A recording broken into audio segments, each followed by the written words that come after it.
Why did ancient people drag 25-ton stones across miles of land, uproot entire forests and lay them down in a circular pattern to build this? What is this? Stonehenge in England. Hi everyone. It's me. This is my channel. Stonehenge is over 4,000 years old, yet its purpose is still unknown. Some say it was a temple. Others believe it was an observatory that tracked the stars. And then there are theories, far more mysterious. What we know for certain is that Stonehenge was built in 3 stages. First, a circular ditch and bank was constructed about 3100 BC.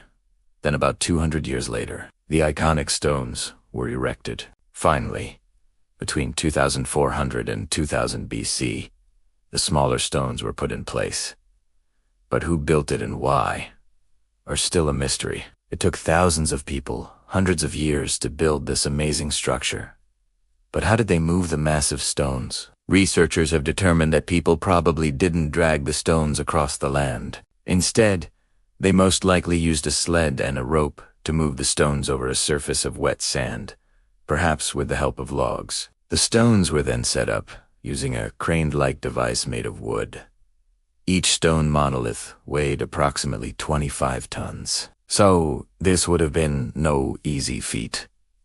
But Stonehenge isn't the only mysterious structure that has archaeologists scratching their heads. Check out these other stone structures from around the world that we don't understand. The Nabta Playa site consists of 2 stone circles and some other structures found in Egypt's western desert. It dates back to around 3500 BC, making it older than Stonehenge by about 600 years. It also predates the pyramids. What makes this site so mysterious is that it appears to be an astronomical observatory, possibly used to track the annual flooding of the Nile River.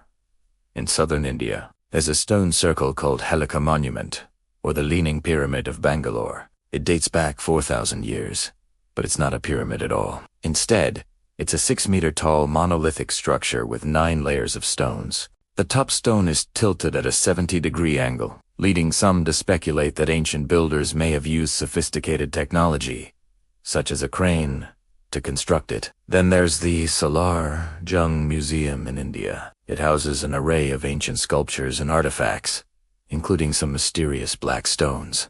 These stones are thought to be from the 7th century BC, and are similar to the black holes found in India's Kurnool district. Some believe that these stones may have once formed part of an ancient wall. And finally, there are the Pushcart stones in Ireland. They date back to between 4000 and 2000 BC and are named after the nearby town of Pushcart, which means the place of the stone circles. There are many theories about their purpose, from burial grounds to ancient solar observatories. Well, let's get back to Stonehenge. Why was it built? If you've ever visited Stonehenge, you've probably stood in the center circle and stared at the towering stones in awe. You may have even felt a spiritual connection to the site, sensed that there's something really special about this place. Well, you're not alone. Many believe that Stonehenge was a sacred site used for religious ceremonies. This theory is supported by the discovery of human remains and animal bones at the site. Some researchers believe that the bones were deliberately placed at Stonehenge as offerings to a higher power. Others argue that they were simply discarded at the site where animals were slaughtered.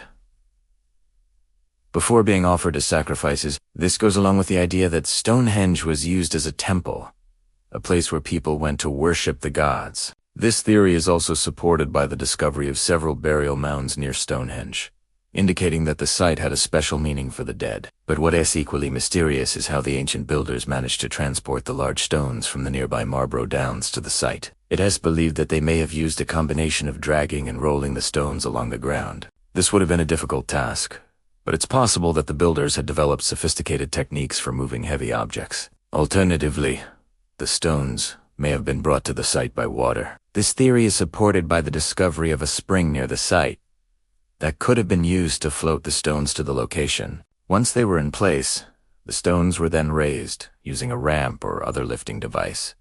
But who built Stonehenge? Unfortunately, the answer to this question may never be known. No written records exist to tell us who built Stonehenge or why. Archaeologists have found evidence that several different groups of people lived in the area. During the time period when Stonehenge was constructed, these people were nomadic hunter-gatherers who traveled from place to place following the herds of wild animals. They were not farmers, and did not live in one place for very long. This makes it unlikely that any one group was responsible for building Stonehenge. It's more likely that several groups contributed to its construction over the course of many centuries. So, what do you think?